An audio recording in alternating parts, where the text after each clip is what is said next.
नमस्कार। स्वागत है आपका द न्यूज लॉन्चर पर। मैं हूं अशोक वानखेड़े, लेकर आया हूं एक खास खबर। जैसा कि हम सब लोग आज के सर्वोच्च न्यायालय की तरफ नजरें लगा के बैठे हुए थे और आज इस बात के सबका पूरा देश देख रहा है कि लद्दाख के सामाजिक कार्यकर्ता सोनम वांगचुक की हिरासत को चुनौती देने वाली याचिका आज सर्वोच्च न्यायालय में हियरिंग पे आई। आज सर्वप्रथम जब ये याचिका जो उनके पत्नी ने, गीतांजलि अंगमो ने, सर्वोच्च न्यायालय के सामने अ, उनकी बंदीकरण याचिका को लेकर पेश हुआ, तो उसमें आज सर्वोच्च न्यायालय ने केंद्र सरकार को इस पर नोटिस दिया है। आज का डेवलपमेंट इतना ही। जैसा कि हम पहले भी कई कार्यक्रमों में कह चुके हैं कि सोनम वांगचुक के केस में जब 6 तारीख को ज़्यादा सर्वोच्च न्यायालय से कुछ उम्मीद नहीं है, लेकिन इतना ज़रूर है कि वो नोटिस इश्यू करेंगे क्योंकि वो प्रोसेस है। क्योंकि एक तरफ जब उनके ऊपर ये कि उनको हेबस कार्पस लगाया हुआ है, तो ऐसे में सर्वोच्च न्यायालय एक हियरिंग तो देगी। लद्दाख के सामाजिक कार्यकर्ता जो खबर आई हो इस प्रकार है, चुनौती देने वाली याचिका सुप्रीम कोर्ट में सोमवार 6 अक्टूबर 2025 को केंद्र को नोटिस दिया है। सोनम वांगचुक की पत्नी गीतांजलि आंग्लो ने 3 अक्टूबर को सुप्रीम कोर्ट में याचिका दाखिल करके सोनम वांगचुक की तत्काल रिहाई की मांग की है।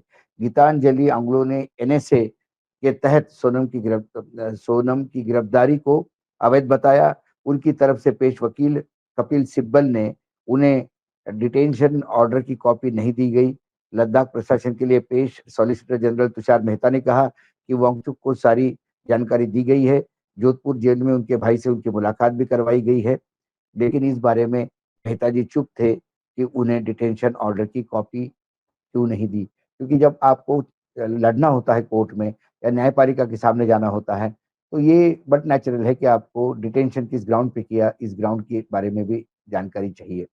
लेकिन नासा एक ऐसा एक्ट है, नेशनल सिक्योरिटी एक्ट, जिसके तहत आपके पास कोई प्रूफ भी नहीं हो, कुछ सबूत भी नहीं हो, तो आप मात्र देश हित में किसी भी को उठा सकते हैं, ये बोल के उस पे आरोप लगा के, और फिर बाद में आरोप सिद्ध होते हैं। इसके पहले हमने ये भी कहा था कि एनएसए के मामले में एक हाई कोर्ट की जज की कमिटी नियुक्त होती है तुरंत, और वो उस पूरे मैटर में चेक करती है और देखती है कि क्या वाक़ई वांगचुक की वो ग्राउंड है वांगचुक का जो नासा लगे। यदि हाई कोर्ट ने वो रिजेक्ट कर दिया कि वो ग्राउंड ही नहीं बनता, तो नासा कोलैप्स हो जाता है, विथड्रॉ हो जाता है और फिर मामला सर्वोच्च न्यायालय तक भी नहीं आएगा। लेकिन फिर जब सरकार ने वांगचुक को उठाया, पूरे देश में इसकी रिएक्शन हुई, जगह-जगह कैंडल मार्च निकले। लोग जानते हैं कि वांगचुक क्या है, जिसके ऊपर पेटेंट है, जो शिक्षाविद है, जिसने पर्यावरण के लिए बहुत ज़्यादा काम किया हो, जिसने इंडियन आर्मी के लिए सोलार टेंट बनाए हो। बहुत सारी क्रेडिट है उनको, बहुत सारे अवार्ड्स है और लगातार भारत सरकार भी उनको प्रमोट करती रही और वो भी भारत सरकार की विभिन्न योजनाओं को प्रमोट करते रहे। कई जगह एम्बेसडर, ब्रांड एम्बेसडर की तरह काम करते हुए दिखाई दिए। लेकिन फिर कुछ ऐसी बात हो गई कि जो सरकार के कुछ रवैये से वो नाराज़ हो गए और उसकी नाराज़गी, जब सरकार के खिलाफ कोई नाराज़ होता है, तो वर्तमान में 2014 के बाद जो परिस्थिति बदली है, उसमें हमने एक ही बात देखी कि जो सरकार के खिलाफ जाएगा, उसके ऊपर कुछ ना कुछ एक्शन होती है। आपने कभी सुना कि बीजेपी हिंदू विरोधी हो गए हो, हिंदू भजन का विरोध करते हो? जी हाँ, लद्दाख में कुछ ऐसा ही हुआ। इससे पहले मैं आपको ये बताऊं कि बीजेपी वो पार्टी है जिन्होंने लद्दाख को 2019 में यूटी का दर्जा दिया और जिसके लिए सब खुश हुए और मैं उनका बड़ा प्रशंसक भी बना। और यही नहीं, उन्होंने ये वादा भी किया कि लद्दाख के संस्कृति और प्रकृति को 6वें शेड्यूल में संरक्षित किया जाएगा और इसे उन्होंने अपने मैनिफेस्टोज में पहले बिंदु की तरह घोषित किया और लद्दाख के लोग बहुत खुश हुए और सब ने उनको वोट देकर जिताया। यहाँ की हिल काउंसिल बीजेपी की बने। मगर अगले 2 साल में उन पर उद्योगपतियों का बहुत दबाव आया और फिर वो मुकर गए कि 6वां शेड्यूल आपको हम नहीं दे सकते। और इसीलिए मैं और लद्दाख के सारे लोग 3 साल से बार बार अनशन कर रहे हैं, पदयात्रा कर रहे हैं, ये विनती करने के लिए कि आप अपना वचन निभाएं और लद्दाख को ये संरक्षण दें 6ठी शेड्यूल में। मामला लद्दाख और लेह का था। लद्दाख और लेह को जो वांगचुक जी ने बताया है, उसके अनुसार लद्दाख लेह को जब उन्होंने यूनियन टेरिटरी घोषित किया तो लोगों ने बड़ा अच्छा स्वागत किया। वहाँ बीजेपी को समर्थन भी दिया और वहाँ जो हिल काउंसिल थी उसमें बीजेपी की मेजॉरिटी से जीत भी हुई। क्योंकि लोगों को लगा कि अब लेह लद्दाख जो निग्लेक्टेड एरिया था उसके तरफ सरकार का ध्यान गया है। उसके बाद सरकार ने ये कहा कि उन्हें पूर्ण राज्य का दर्जा दिया जाएगा। अनुसूची 6 में उनको इंक्लूड किया जाएगा। ये तो भारतीय जनता पार्टी का एक चुनाव का अपना घोषणा पत्र में किया हुआ वादा था और प्रधानमंत्री ने भी ये वादा किया था। उसके बाद जब शांति तरीके से या अहिंसक मार्ग से या गांधीयन तरीके से जब लेह के लोग लगातार इस मांग को दोहराते रहे कि हमें पूर्ण राज्य का दर्जा देना चाहिए, हमें शेड्यूल 6 में जगह देनी चाहिए ताकि हमारी संस्कृति और हमारी बाकी जो चीज़ें हैं, विरासत जो है, उसका संरक्षण ठीक से हो। न इसके बाद धीरे-धीरे जब ये शांतिप्रिय तरीके से आंदोलन चला और उनको लगा कि कुछ खास हो नहीं रहा है। उसके बाद वांगचुक ने एक पदयात्रा निकाली जो लेह से लेके जंतर मंतर तक आ गए। लेकिन जंतर मंतर में उनको बैठने की जगह तक नहीं दी गई, परमिशन तक नहीं दी गई।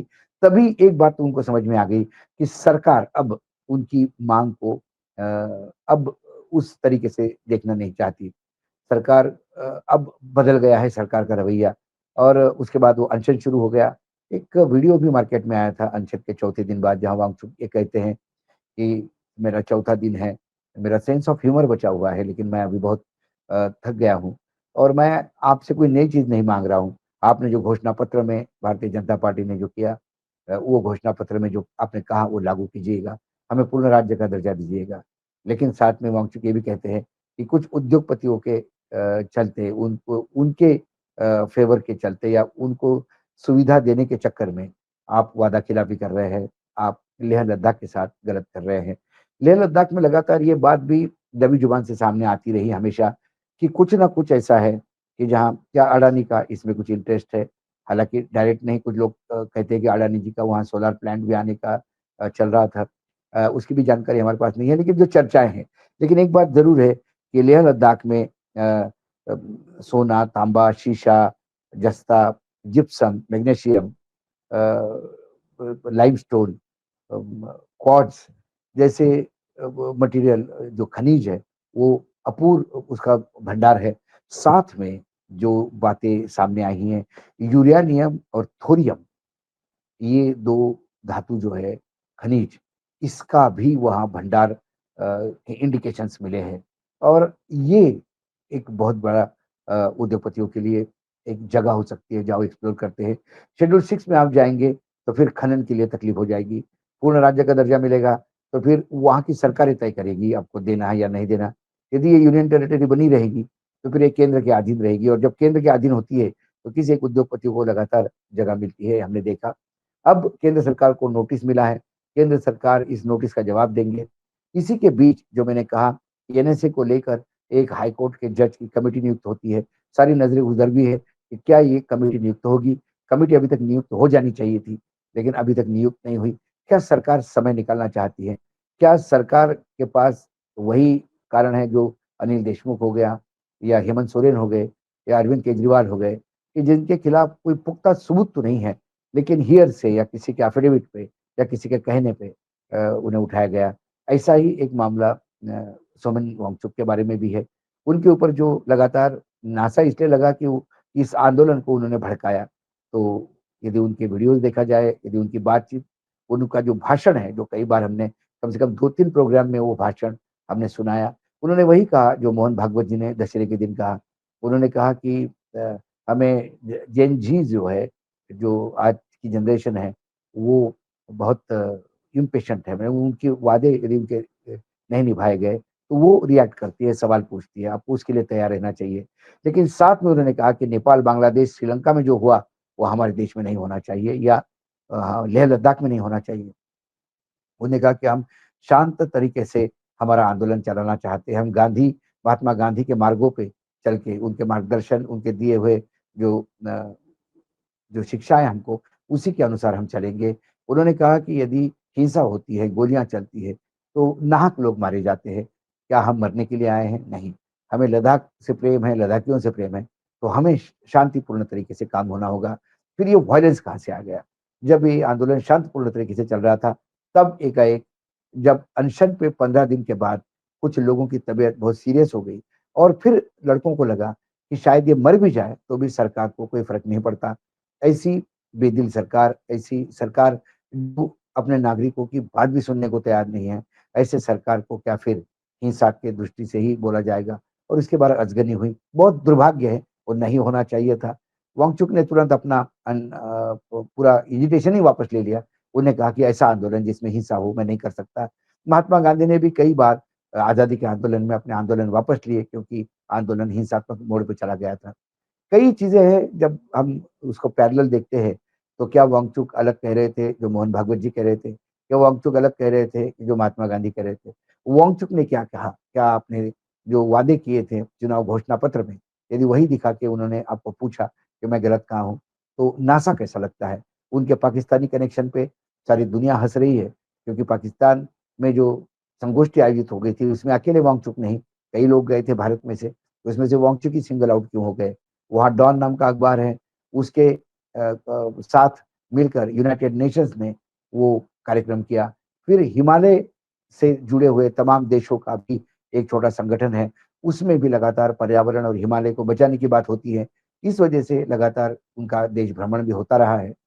तो पाकिस्तान तो कई बार पत्रकारों का भी प्रेस क्लब ऑफ इंडिया और पाकिस्तान के मीडिया का लगातार एक्सचेंज प्रोग्राम भी कई सालों तक चला। इसके मायने ये नहीं है कि सब पाकिस्तानी हो गए। कुल मिलाकर क्या ये वांगचुक का आंदोलन या उसकी आवाज़ दबाने के लिए ये किया गया या सरकार जेन ज़ी के नाम से इतनी डर गई कि नेपाल के बाद सरकार को एक डर बढ़ गया और इस आंदोलन को कुचलने के लिए गोलियाँ तो चलाई ही चलाई और साथ में जो आंदोलन का नेतृत्व कर रहे थे वांगचुक, उनके ऊपर नासा लगा के उनकी परमानेंट व्यवस्था करने का प्रयास किया गया। देखिए सुप्रीम कोर्ट ने नोटिस दिया, नोटिस का जवाब कब देता है, अगला हियरिंग कब है, ये सारी बातें आएगी। जैसी बातें आती हैं, आपके सामने हम लेके आएँगे। आज इतना ही, कल फिर आता हूँ विषय के साथ किसी, तब तक के लिए नमस्कार। देखते रहिएगा द न्यूज़ लॉन्चर।